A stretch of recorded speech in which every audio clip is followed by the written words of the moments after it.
Chapter 10. Risa. Several streets away from the Storked newborn, at the edge of a dense wood, Risa stands at the door of a home.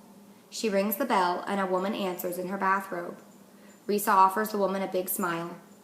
"Hi, my name's Dee Dee, and I'm collecting clothes and food for our school. We're giving them to the homeless. And it's like this competition. Whoever gets the most wins a trip to Florida or something, so it would be really, really great if you could help out."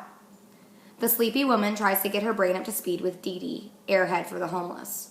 The woman can't get a word in edgewise because Dee Dee talks way too fast.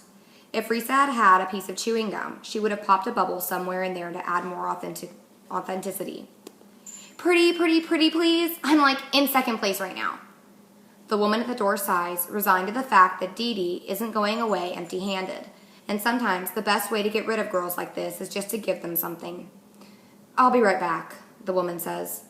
3 minutes later, Risa walks away from the house with a bag full of clothes and canned food. "That was amazing," says Connor, who'd been watching with Lev from the edge of the woods. "What can I say? I'm an artist," she says. "It's like playing the piano. You just have to know which keys to strike in people." Connor smiles. "You're right. This is way better than stealing." "Actually," says Lev, "scamming is stealing." Risa feels a bit prickly and uncomfortable at the thought, but she tries not to show it. "Maybe so," says Connor, "but it's stealing with style." The woods have ended at a tract community.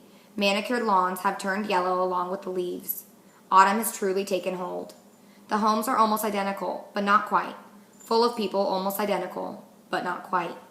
It's a world Risa knows about only through magazines and TV. To her, suburbia is a magical kingdom. Perhaps that's why Risa was the one who had the nerve to approach the house and pretend to be Dee Dee. The neighborhood drew her like the smell of fresh bread baking in industrial ovens of Ohio State Home 23. Back in the woods, where they can't be seen from anyone's window, they check their goodie bag, as if it's full of Halloween candy. There's a pair of pants and a blue button-down shirt that fits Connor. There's a jacket that fits Lev. There are no clothes for Risa, but that's okay. She can play Dee Dee again at a different house. "I still don't know how changing our clothes is going to make a difference," Connor asks. "Don't you ever watch TV?" says Risa. "On the cop shows, they always describe what the perps were last wearing when they put out an APB. "We're not perps," says Connor. "We're AWOLs." "We're felons," says Lev. "Because what we're doing, it's a federal crime." "What, stealing clothes?" asks Connor.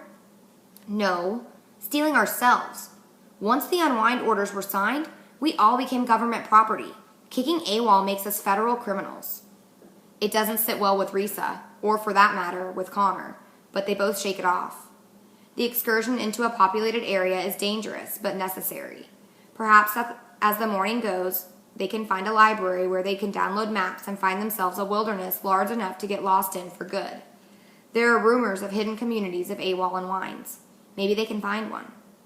As they move cautiously through the neighborhood, a woman approaches them. Just a girl, really, maybe 19 or 20. She walks fast, but she's walking funny, like she's got some injury or is recovering from one. Risa's certain she's going to see them and recognize them, but the girl passes without even making eye contact and hurries around a corner.